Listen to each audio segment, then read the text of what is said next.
Here is a thing you already know, even though nobody ever taught you. You can forget the face of someone you loved. You can forget the sound of their voice. You can forget the birthday you spent with them, the house they lived in, the color of the car they drove.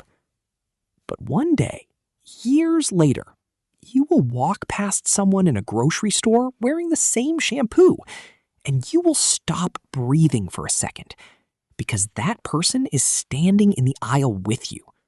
Not a memory of them, the way they felt, the weight of them, the way the air used to feel in a room they were in. This happens to almost everyone, and there is a specific physical reason it happens. A reason built into the architecture of your brain that is genuinely different from every other kind of memory you have. Chapter 1. The only shortcut.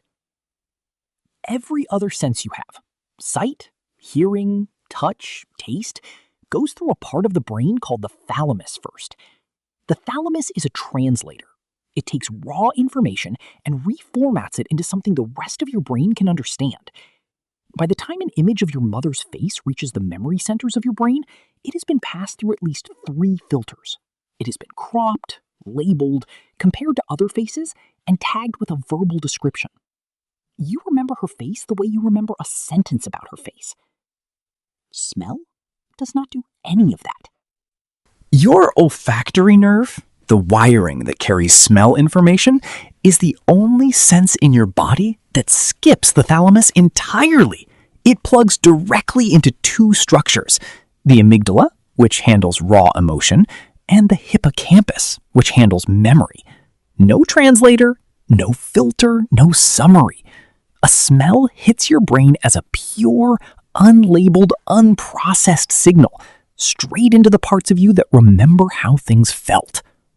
That is why the memory that comes with a smell isn't a description, it's an experience. You don't remember that your grandmother's kitchen smelled like cardamom and butter.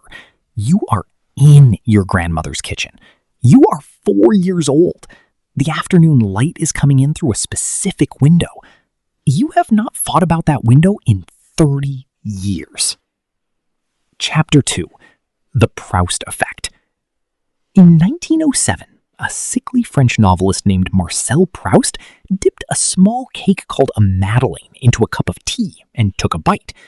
And then he sat very still at his kitchen table for a long time because something had happened to him that he didn't have the vocabulary for yet.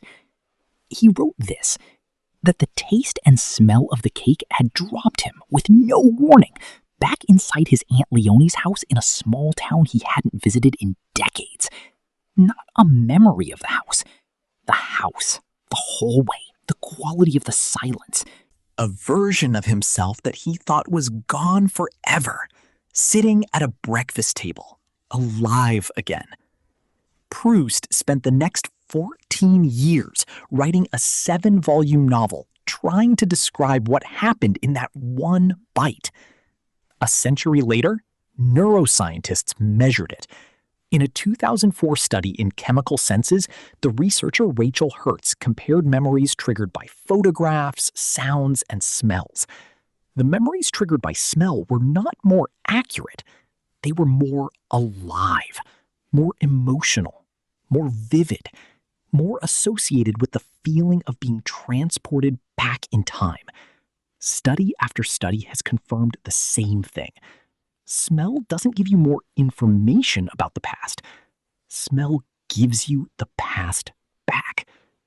The effect even has a name now. It's called the Proust Effect.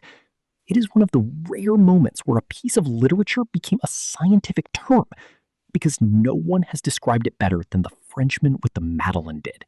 Chapter 3. The Ghost in the Perfume Aisle. Here is the part of this that actually matters.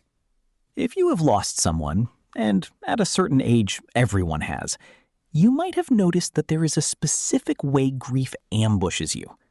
Birthdays hurt, but you can prepare for birthdays. Anniversaries hurt, but you can see anniversaries coming. What you cannot prepare for is the aisle of the drugstore that happens to carry their shampoo. What you cannot prepare for is the stranger at the next table wearing their perfume. What you cannot prepare for is walking past a restaurant and catching 1 second of the exact way a kitchen smelled the last time you ate a meal with your father.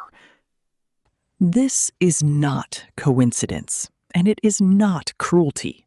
It is the olfactory shortcut doing exactly what it evolved to do, dropping a whole person, fully loaded with feeling, into the middle of your day without warning. The part of your brain that handles faces is refined and careful and slow. The part of your brain that handles smell is primitive and fast and honest. When the smell hits, there is no translator to soften the blow. This is also why the people we've lost are never fully gone. They are stored in rooms of your brain that do not answer to your conscious mind.